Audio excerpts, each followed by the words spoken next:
Hey y'all, Brain Studios back here with another video.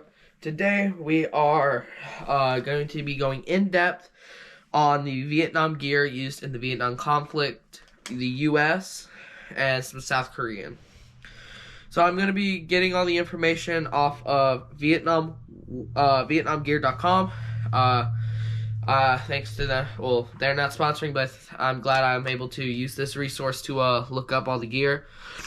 And sorry if I sound sick, it's because I am. I got caught a cold or something. So anyway, let's go ahead and get into headgear. Okay.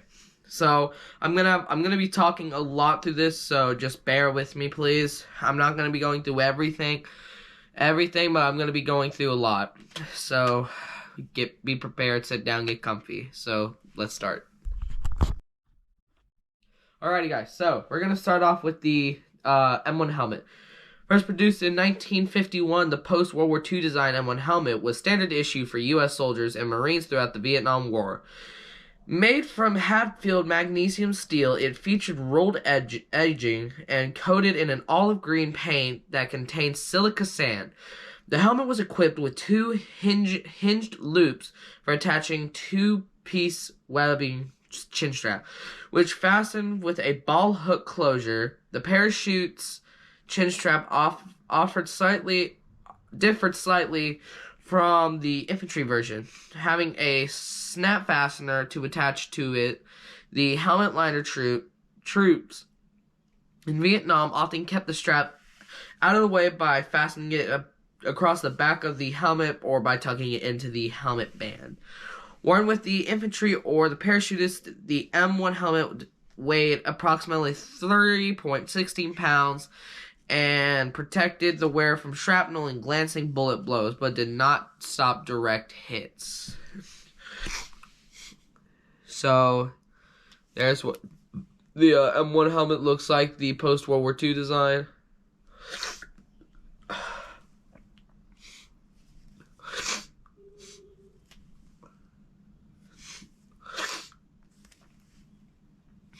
So that's what the helmet looked like. Now we're going to get into the M1 helmet liner P55.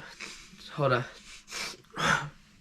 Produced in 1955 and 1963, the P51 M1 helmet liner was the first version not to have the front insignia eyelet. Made from laminated cotton duck, the liner featured suspension webbing that could be adjusted to hold the liner at the right height on the wearer's head, neck strap, and adjustable neck band that designed to prevent the helmet from pitching forward, a leather-lined headband that could be adjusted to the wearer's head size, and a leather chin strap. An improved suspension system for the M1 helmet was introduced in 1964. Here's what the P55 looked like. And this also still had the leather chin, or probably still had the leather chin strap. But there's what the inside of it looked like too. Now we're going into the P64 infantry. A new suspension system for the M1 liner was introduced in 1964. The new system featured three webbing straps that could each be adjusted to hold the liner at the right height on the head. The liner also had a new neck band assembly, which consisted of a regular webbed body with three straps that attached to small buckles inside the liner. The P64 infantry liner was also the first version to not have a leather chin strap. Between 1964 and 1969, the new liner was made from laminated cotton duck. However, the P64 liner was also produced in laminated high-strength nylon fabric between 1964 and 1975. In 1974, the nylon helmet liner offered improved ballistic protection and was 2 to 3 ounces heavier than the cotton duck version. Liners were often painted and worn without helmets by various units in Vietnam, such as the military police. Here's what the infantry P64 looks like.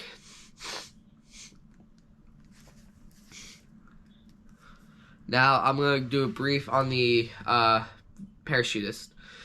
The only thing, it had two female snap fasteners, one on each side of the shell, which mated with the male snap fastener on the helmet chin strap, similarly to it it was equipped with an open web chin strap that buckled to A-straps. New suspension system meant that four additional rivets were required to secure the two A-straps, as U.S. forces rarely performed combat jumps in Vietnam. Airborne soldiers often left the chin straps to hang loose or removed it altogether. Those are what the A-straps look like right there on the sides. Now I'm going to talk about the Mitchell pattern helmet cover. Developed during the Korean War, the reversible Mitchell pattern camouflage consisted of a green leaf summer design with a brown cloud winter pattern on the underside. It was first used in 1953 as the camouflage for the Marine Corps shelter hat.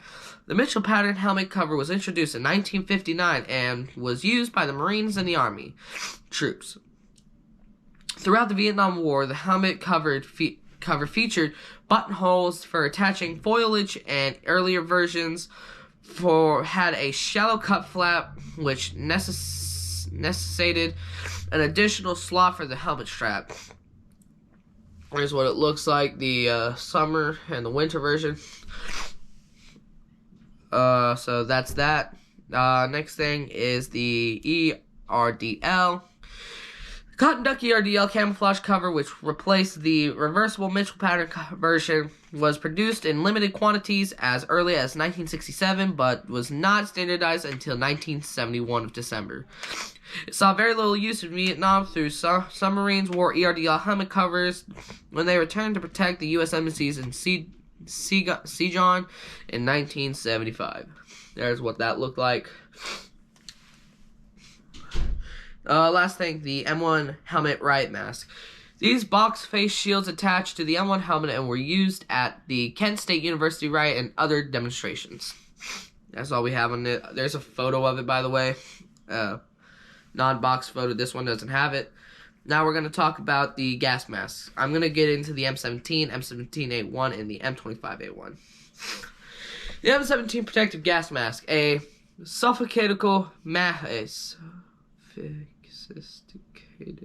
sophisticated mask.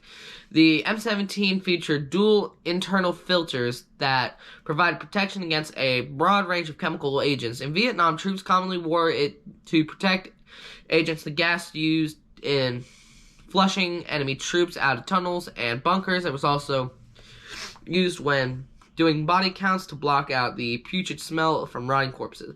The M17 extensive capabilities were rarely required in Vietnam, and its weight and bulk made it inconvenient to carry through the dense jungle. As a result, lightweight XM28 gas mask was developed in 1967 for use by combat troops where only riot control agents, RCAs, were being used.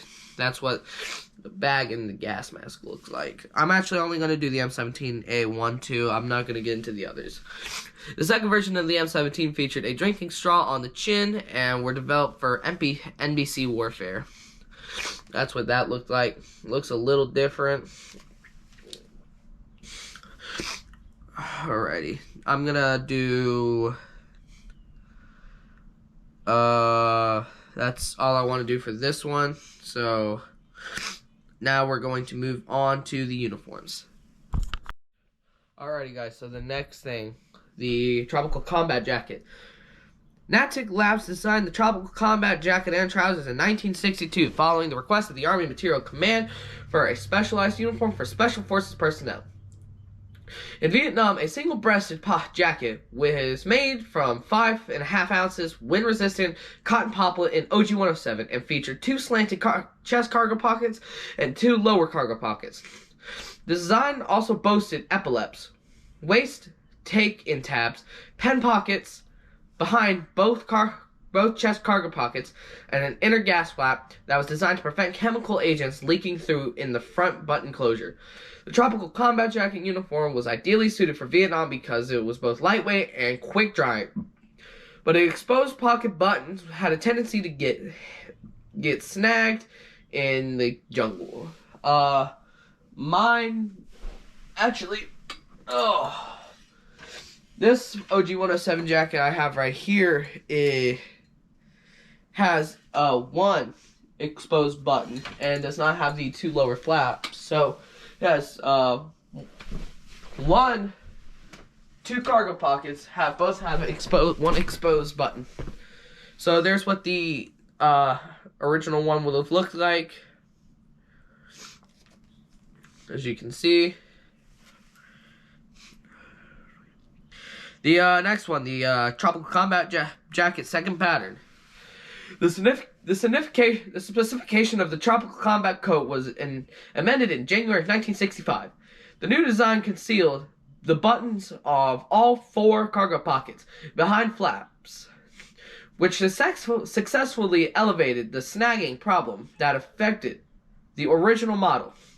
The spacing of the Jungle Jacket front button was also changed from having a two pattern having only 4 buttons, excluding the collar button, compared to its original 5. There's what it looks like. This still has the pen pocket too. The next one, the Tropical Combat Jacket pattern variant. I'm first of all going to say that's what it looks like, okay? In November of 1965, the USARV, United States Army Vietnam Tropical Combat Uniform Board, recommended the removal of the Tropical Combat Coat's epaulets, shoulder loops, and waist adjustment tabs. The board found that the epaulet buttons were prone to to dig into the individual shoulders when wearing a pack, and that the loops themselves snagged easily and were a hindrance when moving through the jungle. They rarely used waist tabs, were also deemed to be prone to snagging and cause discomfort while lying down and when carrying equipment. Rather than being adopted immediately, these two changes appeared to have been introduced over a short period of time. Some jungle jackets were made without the standard second pattern epaulets, but retained the waist tabs. Others had the waist tabs and no epaulets, whilst others had neither. However, all the variants of the second pattern jacket did retain the gas flaps. Next, the third pattern. The third major variation of the Tropical Combat Coat was first produced in 1966 and had no gas flaps, epaulets, waist tabs, or pocket drain holes.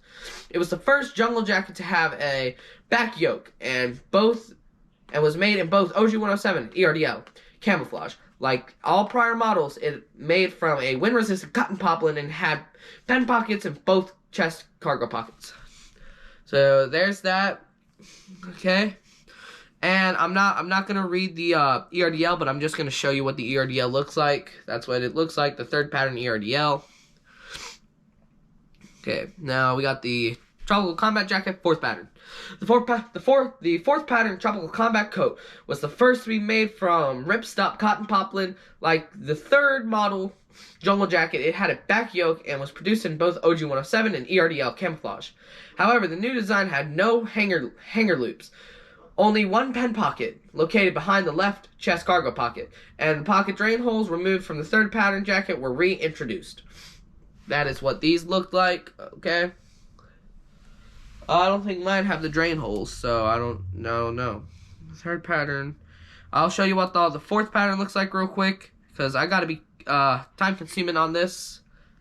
So that's what it looks like, the front and the back. Now the fifth pattern.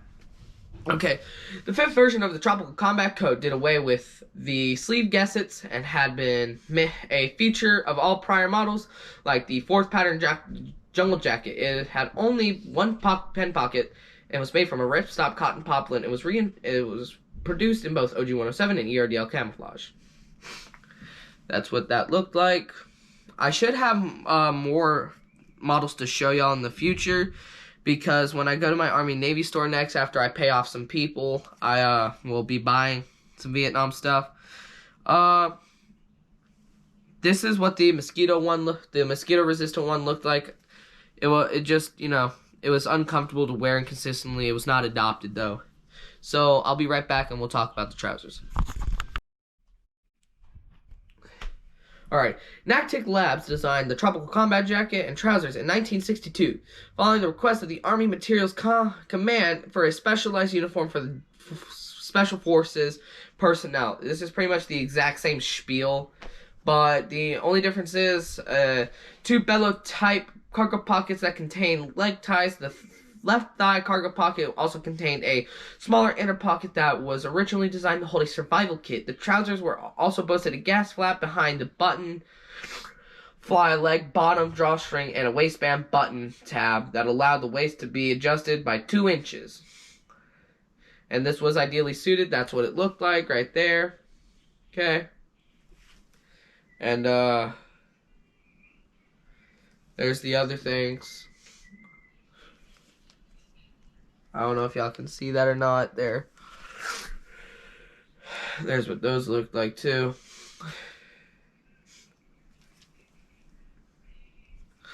Alrighty. So, next, the second pattern. The Tropical Combat second pattern. The design of the second Tropical Combat trousers concealed the buttons of the thigh cargo pockets and the hip pockets behind the flaps, which successfully elevated the snagging problem that affected the first pattern. In common with the original design, the second pattern trouser was made from an OG-107 wind-resistant cotton poplin, featured a gas flap behind the button fly waistband button tabs, which allowed the waist to be adjusted by 2 inches, leg ties, and the thigh cargo pockets behind the leg draws. That's what that looked like right there. That. Alrighty. The Tropical Combat third pattern. In common with its previous variations, the third pattern Tropical Combat trousers were made from an OG-107 wind-resistant cotton poplin and boasted cargo pocket leg ties and leg bottom drawstrings. However, a number of changes were made to the basic design. No gas flap behind the button fly waistband buttons were replaced to adjustable straps that allowed the waist to be adjusted by 4 inches rather than 2 inches, a stitched knee pleat to allow better flexing, and vertical seams above the back pocket. So there's what the third variation looked like. As you can see, there's the tie to make it from 2 to 4. Next, we're going to go into the fourth pattern. The fourth pattern Tropical Combat trousers were made from a wind-resistant cotton poplin and were produced in both OG-107 and ERDL camouflage. The fourth pattern design retained the third model's knee pleats, waistband straps, and seams above the back pockets, but had no pocket drain holes and was the first version to do away with the cargo pocket leg ties. There's what that looked like. I'll show you what the ERDL looked like real quick. There's what that looked like. Okay. So, here's the fifth pattern. The fifth pattern Tropical Combat trousers were first to be made from a ripstop cotton poplin. Like the fourth model trousers, they had no drain hole pockets, no cargo pocket leg ties, and were produced in both OG-107 and ERDL camouflage. Y'all already know what the ERDL looks like. And so, now the sixth. The sixth variation of the Tropical Combat trousers featured a zip rather than a button fly and had been featured in all prior models. The pocket drain holes, which had been missing from the fourth and fifth pattern, were reintroduced, but the seams above the back pockets were removed like the fifth pattern trousers. They were made from a ripstop cotton poplin and were produced in OG-107 and ERDL camouflage. So even in modern times, we still use the button-up things for, the Marine Corps stuff and all that. So now that we are done with the uniforms, we'll get to the boots and then the field equipment. So wait a minute. Alrighty, guys. So we're gonna start with the jungle combat boots. Well, the jungle boots. This is what they look like. Really ugly, in my opinion. They look like the 1943. Double buckle boots. Just the leather, the way that it's made looks ugly to me. I don't really like it. Though these were developed to replace the World War II jungle boot. The Tropical Combat boot was first standardized in August of 1945. Featured a cleated rubber sole and uppers made from leather and cotton canvas. Though the original spec, the quarters and tongue were made from a spun nylon duck cotton, has been used in the boots pictured. The boots also boasted 2 screen drainage eyelets sunken into the inside arch of the 6 lace eyelets, and 2 leather straps from brass buckles regardless of the size. Tropical combat boots were issued in the advisory era in the early 1960s. They had a tendency to get snagged on vegetation. The sole stitching deteriorated rapidly in the jungle environment. That's what the drained hole looks like. Alrighty, so the Jungle Boot DMS. The rapid deterioration 4 to 5 weeks of the stitching of the sole of the conventional tropical combat boot in the jungle environment led to the development of the direct molded sole. The DMS Jungle Boot was the first issued to special forces in Southeast Asia in August of 1960, and featured leather and nylon duck upper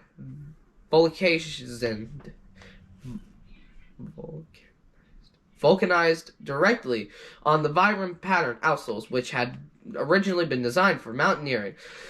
The top stay and back stay were reinforced with leather, and a pair of screened brass drainage eyelets were sunken into the inside arch. That's where we start to get what looks like our actual combat jungle boots that we all know and love. The DMS second pattern. The second variation of the tropical combat boot had 1-inch nylon webbing reinforcements and had top stay and back stay rather than the original leather. The screened brass drained eyelets was set to flush to the leather inside arch and new jungle boots opposed to the first pattern sunken design. There's what that looks like. The Jungle Boot Spike Protection DMS. Natic Labs was dedicated to create a spike protective insole for the Jungle Boots, so they put a stainless steel in the insoles, but they were tended to cause blisters, and they were supposed to help see off spikes and pungent stakes. So in early 1966, Natic redesigned the DMS Tropical Combat Boot with an integral spike protective insole that successfully eliminated the fitting and blistering problems. The spike protection boots also had a 2-inch wide nylon webbing ankle support. In addition to the 1-inch nylon webbing reinforcements of the top stay and back stay, although the jungle boots were issued to all personnel, aircrew were directed to wear leather combat boots because of the dangers of the nylon upper melting in cockpit fires.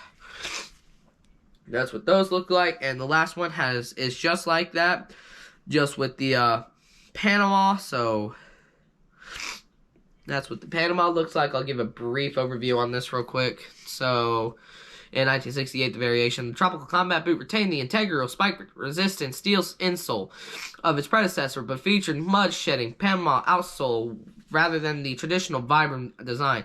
The Panama sole was conceived by Sergeant Raymond Doby from the Panama Mobile Force under the supervision of Searson H. Canary in early 1944, though it was not officially tested until 1967. The clever design utilized the flexing of the foot to create pressure that squeezed the mud out of the tread, thereby signifying improved traction.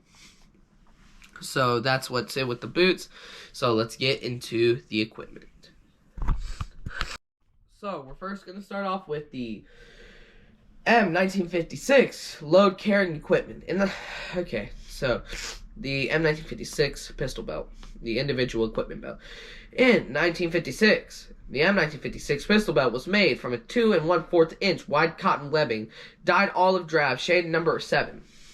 It was made in a medium under 30-inch waist and a large 30-inch waist and over sizes, and unlike the M1936 belt, it could be adjusted in length from both ends. In 1956, the M1956 belt was initially produced with a ball stop buckle. However, in 1967, it was also available in the quick-release Davis T slot fastener. With the weight taken off by the M1956 suspenders, the belt was used to carry a field pack, ammunition pouches, and canteen covers. I actually have the first patterns right here, as you can see. The stitching goes this way and not up, and it has the stays right here and right here, and has the ball stop right as so. So it's like that. The second patterns looked exactly like that, but made with it made going up like so. And then the third ones looked exactly like the second ones. I think, no, they looked exactly like the first ones, but with the Davis T slot release. Quick stop T release, as you can see. So, now the M1956 suspenders. Development of the H-back design, Cotton M1956 suspenders began in 1954 with the Quartermaster Core experimental EX54 cut load carrying system. Like the experimental version, both the front and rear straps of the suspenders were terminated with hooks. However, the front belt hooks featured integral loops for attaching to sleeping gear carriers rather than separate ring. The bottom edge of each shoulder pad had a metal loop that contained the support straps of the ammunition case, whilst the web keeper on top of the pad was often used to attach a first aid pouch. The suspenders were used in 3 sizes in Vietnam: regular, long, and X long. That's what they would have looked like. And that's what the hook would have looked like. Sorry about it, guys. I'm telling you, I'm just sick right now. We have the second pattern suspenders. In 1961, the following improvements were made to the design of the M1956 load-carrying suspenders. The rear straps were terminated with snap hooks rather than the plain hooks. The front hooks, sleeping gear attachment loops, were fabricated and then from flattened rather than rounded metal. So that's what they look like. And that's what the back looked like, and the front still looked the same. Next, the butt pack. The M1956 Combat Field Pack butt pack. In 1956, the M1956 butt pack was made from an OD7 cotton duck and featured a small carrying handle, a plastic card holder, a side webbing for attaching standard slide keeper fixture equipment. The pack also had a row of eyelets on the compartment flap that could be used for attaching hook fixture gear and a machete sheath or a bayonet scabbard. The pack was typically worn on the back of the pistol belt, though it could be worn higher back on the back with the use of the adapter straps. When worn in standard position, the rear suspender straps were clipped directly onto the pack rather than the upper row of eyelets on the pack. So as you can see, it's got more of a square shape. That's what the front of it looks like, and the bottom of it looks like. It also doesn't have a rubberized inside, which you will see in the M1961. The M1961 Combat Field Pack butt pack. The M1961 butt pack improved upon the original M1956 design. From the addition of the rubberized waterproof throat lining to the large storage compartment, each new pack was supplied with a load-carrying equipment instruction pamphlet or sheet. Like its predecessor, the pack was typically worn with the pistol belt, could be worn on the back, the use of the M1956 adapter straps, or clipped directly onto the shoulder snap hooks of the M1967 suspenders. That's what it looks like. That's what the front looks like in the bottom. And that's what the rubberized back looks like. I still got a lot more of this to go, guys, so bear with me. The Cotton Field Pack adapter straps assembly attached to the suspenders to allow the butt pack to be worn on the back rather than on the pistol belt. Adapter straps were not required when wearing the M1967 suspenders, as they could snap hook on both shoulders that could be clipped directly to the butt pack. That's what they looked like. So, the Universal Small Arms Ammunition Pads, M1956. That's what they looked like. Okay. Made from a cotton duck, the M1956 Universal Ammunition Case was designed to accommodate various ammo loads such as a folded bandolier carrying 6 8-round clips for the M1 ammunition or 2 BAR magazines. In Vietnam, the M16 magazine proved too short for the universal pouch. As a result, socks were often put in the bottom to raise the magazines up for faster retrieval during firefights. The case attached to the pistol belt via 2 side keepers and had a supporting strap that clipped to the metal loop of the suspenders. In common with the majority of ammunition pouches, each case had strips on both sides for attaching hand grenades. As you can see, that's what it would have looked like.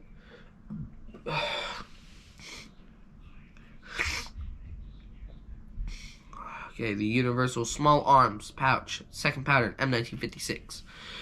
Thanks to the removal of the plastic front stiffener, the second pattern Universal ammunition pouch could accommodate 3 M14 magazines rather than just 2. Like the first pattern pouch, it was made from an olive drab cotton duck and had 2 belt slide keepers plus a supporting strap that clipped to the suspenders. Right here, as you can see.